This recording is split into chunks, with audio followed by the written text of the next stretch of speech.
नितेश तिवारी के upcoming film Ramayana जेकर चर्चा अखन खूब भऽ रहल छै, जे खूब अखन चलि रहल छै।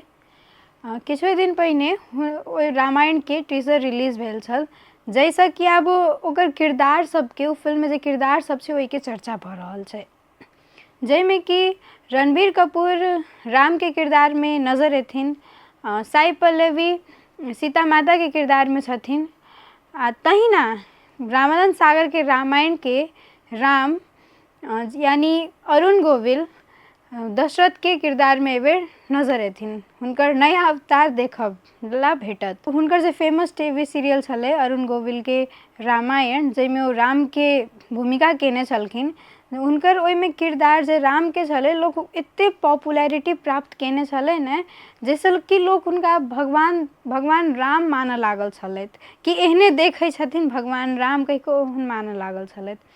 मुदा आब हुनका फैन सब बहुत खुशी छथिन कि आब हुनका बड़का पर्दा पर देखऽ ला भेटत कहि कऽ, ओहो नया किरदार में एहिबेर।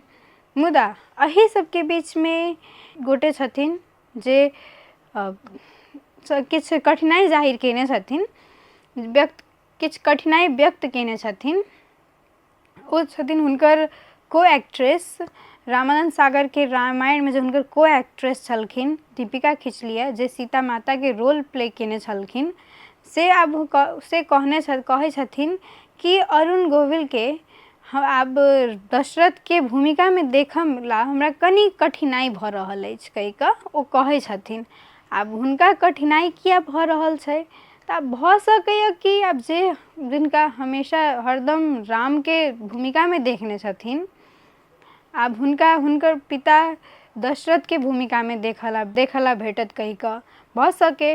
आब अपने सबके की लगे, अपने सब कतेक एक्साइटेड छियै रामायण देखऽ लेल और अरुण गोविल के दशरथ के भूमिका में देखऽ लेल?